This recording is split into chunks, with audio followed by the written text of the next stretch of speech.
Good evening. Wow, welcome everybody to the first ever CSAx. Wow, we're so excited that you made it. So tonight, the Rise and Speak students, many of them who've never spoken on stage before, are going to come up and share their deeply personal messages of transformation, love, and hope.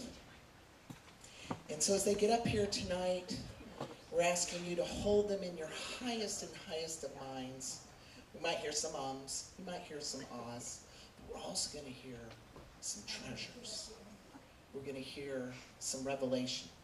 We're going to hear some of the light that has come out of some of the darkness that some of our speakers have been through. I think it's no coincidence that we have this talk tonight on the shortest day of the year and the darkest day of the year. But I also know that these messages are going to take you from the darkness of shame, hurt, blame, regret, to the light of love, of hope, of connection, of lessons learned. So we're so happy that you made it tonight. We could not have a CSAx without you, and we're so grateful that you made it tonight. Tonight could not have happened without some help, so I want to thank a few people. First and foremost, I would like to thank Reverend Dr. Georgia. Yes! For saying yes to all my crazy ideas. Well, most of them. Also, you love our backdrop? Janice Olivia donated the material. Elizabeth Robbins sewed the top. Nancy Stoner just ordered the banner, had it sent to me. Kim McConnell and Brandy Lee Baker fixed my terrible engineering job today so it would stay up. Just so many wonderful things. I want to thank Mark Kellogg for doing the sound.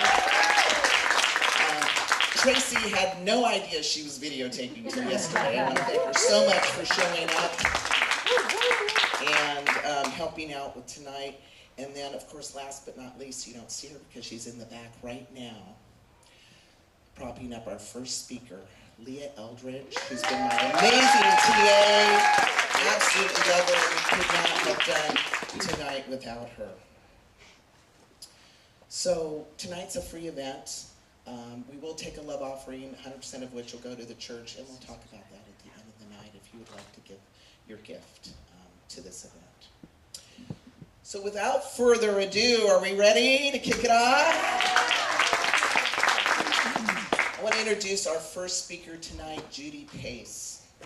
Judy has been a nurse for over 40 years. I think that deserves like a gold medal, right? She's been at CSA for over 6 years, and she is a budding storyteller. Her talk tonight is entitled 18 Moves to My Purpose. Give a big welcome to Judy.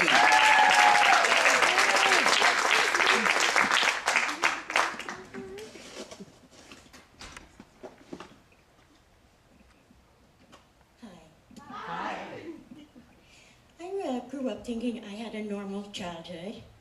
People told me, no, you didn't. I didn't understand why. Did you have a normal childhood? Does anybody know what the definition is of a normal childhood? Well, the reason I was told I didn't have a normal childhood was because by the time I graduated from high school, I'd been in 18 schools. So moving was a very common thing for my family. My dad was in the service in the Air Force, and he taught electrical systems on airplanes. So every 8 months or a year, we would move from place to place so that he could teach everyone that needed to know his information. My mom was pretty much a stay-at-home mom, which is a good thing. I don't think moving that often is very compatible with a full-time job. But I have a brother, Dennis. He's just a year younger than I am. And we were very close. When there was nobody to play with, we were there. When we were the new kids on the block, we had each other. I did have a younger brother, 6 years younger. His name is Don. And I sort of used him for entertainment, I think. But moving really wasn't a problem to us. Although, if you asked my parents, you might hear a little different story. Like, Ma, Dennis is smiling at me again. Dennis stopped smiling. Anyway, when I was near the end of my 6th grade, we moved to Rapid City, South Dakota, and we moved on the base. The reason the base was so exciting was that everybody there knew how it felt to be the new one on the block, and they also knew how it felt to say goodbye. We had a lot of friendship. One thing that we had that was so exciting, and we'd never had it before, my family had never had this opportunity, and it's not a television, it's a phone, a telephone. We had our own telephone, and we lived on the base, and we had the base directory, so my girlfriends and I, we can kind of look at it and say, well, let's call Jimmy. Hi, Jimmy. We love you. Let's do it again. Okay. Thank goodness there was no caller ID. I did have a boyfriend, and I made sure that he knew that I liked him. I threw a rock at him, and so he obviously was aware of my love for him. One of the most exciting things at that point in time was our 7th grade class was offered an opportunity to make a design or image that would be used on the floor of the lobby of the new administration building. So it was just the 7th graders, and everybody wanted to jump in and do it, and I found a magazine.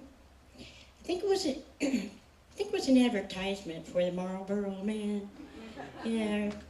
Anyway, it had a picture of a covered wagon at night with a campfire all around and the stars sparkling in the sky. And I took that and I cut it apart, different size pieces, and I glued them together on a background of black. So everything showed up really nicely. So everybody turned theirs in. We were all excited. When would we know? Oh, okay. Okay, now they're going to announce it. And the winner is Judy Kramer. No! Wow. I never really won anything, much less something this fantastic. I mean, it was going to be on that floor forever and ever. I was going to be famous. Did you see the floor that Judy designed? Did you? I knew Judy back when she was in 6th grade. Yeah. I don't think I've ever had a time that was happier. But as time passed, my mother said, you know, your father's been transferred to Georgia, and we have to leave right away. Okay. I mean, we've been there for 11 months, so it was time to move, but did we have to go like right away? Yes, we have to go right away. I said, but wait, you know, I'm going to get an award for the contest. I'm sorry, we can't stay. But my birthday, it's a 13th birthday. It's my big birthday. No, we can't stay. So I was so angry at not having any control over my life. I'm not really sure how my parents handled all that. They gave me a lot of love. But when we got to Georgia, we didn't live on the base, we lived in town, which was really an exaggeration because we lived on a street with about 3 houses, another couple of houses down the block. And I learned then and there what the difference between a street and a road was. You know, we had the dirt road, and I think we only saw the mailman come down that road. So we were out there in the middle of nowhere. There was nothing to see. Nobody to talk to. No phone. Yeah, we still had a TV, but we didn't get reception. In those days, you know, we just had the rabbit ears on the TV, you moved them around. Well, we could move our rabbits here just about any place and we still didn't get reception. So Mom said, well, just wait, you're going to start school. And I know we were riding the bus, and we'd ridden the bus a lot. It was a good time, really, to meet people on the bus, see where they live. Maybe they did live near me. So we got on the bus, my brother and I. Oh, you're new here. Yeah. Where are you from? South Dakota. North? You're from the north? We don't really like Northerners. Don't sit by me. So, of course, being introduced at school, coming from the north. And lunchtime, I had my tray ready to sit. I sit down at a table with other students. And the girl across from me said, you cannot sit there. I do not want a Yankee sitting at my table. Oh, okay. Pick up my tray. Move over. There's somebody sitting in front of me. This girl over here goes, Julianne, you don't want her sitting at your table. She's a Yankee. And sure enough, Julianne got up and moved. So I really feel like I was in hell. I mean, I'd gone from heaven to hell. I knew it for sure. Well, school finally got out, and that was good and bad, so we still didn't have anything to do. But again, my parents really surrounded the family. One of the favorite things that we did was on Sunday morning. Now, we didn't go to church on Sunday morning. We never went to church.